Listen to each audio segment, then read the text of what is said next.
If you're over 50 and noticing your memory slipping, forgetting names, or living in constant brain fog, your first fear is probably Alzheimer's. But what if those symptoms were actually caused by a reversible vitamin deficiency? I'm a biologist studying nutrient-related cognitive changes in midlife women, and today you will learn how vitamin B12 deficiency can mimic dementia, the warning signs to watch for, and exactly what to do next. So why does this happen after 50? In women over 50, B12 deficiency is rarely about low intake. It's most often an absorption problem. And the first reason is something few women suspect: declining stomach acid. As we age, the stomach produces less hydrochloric acid.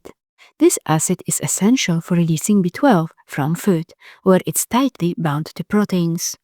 Without enough acid, B12 simply passes through, unabsorbed. Additionally, the condition called atrophic gastritis, which affects up to 30% of adults over 50, significantly reduces the acid and enzymes needed to process B12. The second reason for reduced B12 absorption is loss of intrinsic factor. Pernicious anemia is an autoimmune condition where the body attacks the cells that make intrinsic factor, a protein essential for B12 absorption. It's more common in women and typically appears after age 50. The third reason is medication interference. Several commonly prescribed medications reduce B12 absorption. Acid blockers, PPIs, used for reflux, can lower stomach acid. Metformin, used for type 2 diabetes or PCOS, can impair B12 uptake in the small intestine. Another reason is hormonal and digestive changes. Menopause-related shifts can slow digestion and alter gut balance. In some cases, bacterial overgrowth may occur, and those bacteria can use up B12 before your body absorbs it. So how does B12 deficiency mimic Alzheimer's or dementia? First, a quick clarification: the difference between the two. Dementia is an umbrella term for a range of symptoms involving cognitive decline, such as memory loss and confusion, caused by various diseases. Alzheimer's is a specific progressive brain disease and the most common cause of dementia, accounting for 60 to 80% of cases. But B12 deficiency mimics both. Here's how. Some symptoms of vitamin B12 deficiency are nearly indistinguishable from early-stage dementia. You may experience memory loss and confusion, struggle to retrieve the right words in conversation. One of the most frustrating symptoms is a tip-of-the-tongue syndrome, the feeling of knowing a word but being unable to say it. Depression, sudden mood swings, or irritability. It's because B12 is a precursor to serotonin and dopamine. Often, what looks like dementia-related personality changes is actually just a chemical imbalance caused by the deficiency.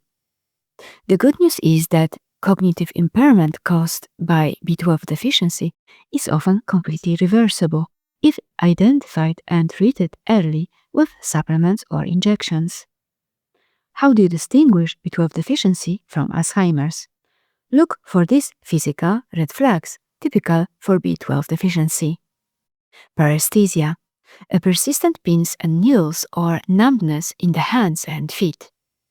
Balance issues, difficulty walking, unsteadiness or frequently bumping into things. Glossitis, a swollen red or unusually smooth tongue that may feel sore.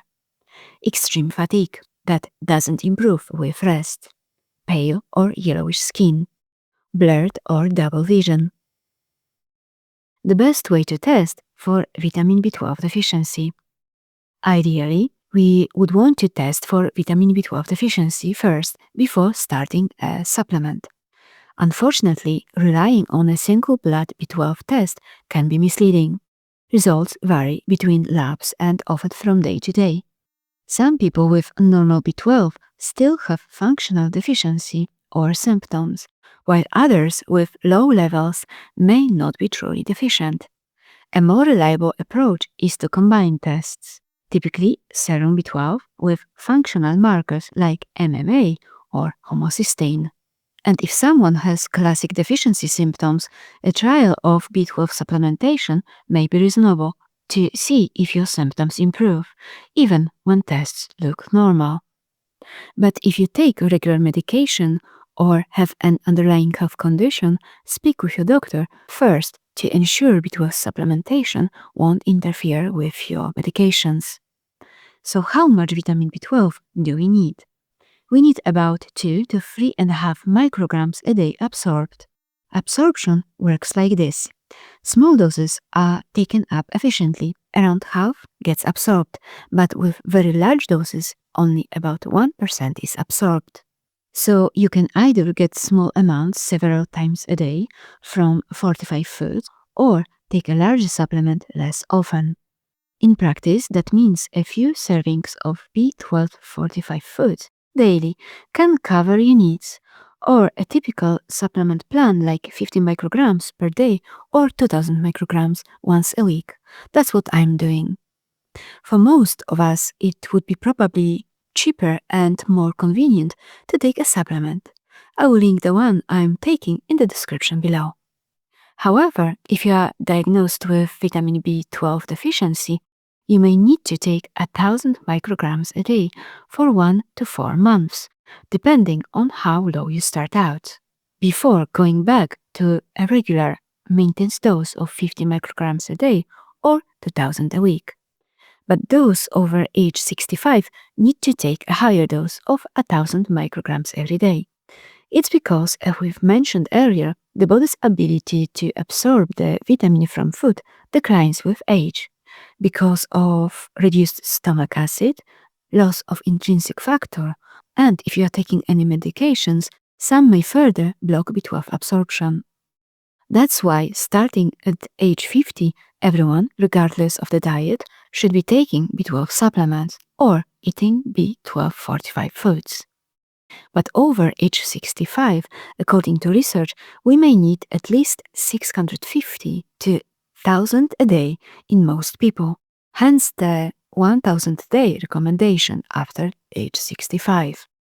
Now, while this video focuses on vitamin B12 deficiency in women over 50, I want to briefly mention another critical stage of life, pregnancy, because you may know someone who's expecting. Please make sure they are aware that the consequences of B12 deficiency can be devastating in infancy and childhood. About a quarter of all pregnant women aren't getting enough B12, and that number rises to nearly 1 in 3 by the 3rd trimester. And deficiency can manifest even in cases like brain shrinkage. Thankfully, even severe brain atrophy can be substantially reversed with B12 supplementation. Also, those following a plant-based diet should be taking vitamin B12 at any age. You might have heard a plant-based diet being recommended for weight loss, reduced menopause symptoms, reduced inflammation, increased energy, anti-aging, and prevention of diseases like cancer, heart disease, and diabetes, just to name a few. And now you might be thinking, so a plant-based diet is not that perfect if it requires a supplement? Well, to me, it's no brainer. I'd rather take one tiny pill once a week and get all the great benefits of plant-based diet. Plus, over 50, everyone, regardless of the diet, should be taking B12 supplements anyway. The best type of vitamin B12, cyanocobalamin, is the most commonly used form of B12 because it's highly stable, while methylcobalamin breaks down more easily when exposed to light. Cyanocobalamin is efficiently converted into active B12 in the body. The exceptions are people with kidney failure, where methylcobalamin may be preferred, though higher doses are usually needed. It's also best to take B12 on empty stomach, as a separate chewable, sublingual, or liquid supplement rather than a multivitamin, because taking it with certain vitamins and minerals may interfere with B12 absorption. Please keep in mind that while B12 is the most common mimic, Other deficiencies can also cause dementia-like symptoms. Vitamin D. Severe deficiency is linked to a significantly higher risk of cognitive decline and may exacerbate existing symptoms of memory loss. Folate or vitamin B9. Deficiency can manifest as confusion and depression. Thiamine or vitamin B1. Deficiency can lead to severe memory loss and confusion. The bottom line is this: you don't have to accept brain fog as an inevitable part of aging. If you are over 50, your body's ability to absorb B12 is changing, but your quality of life doesn't have to.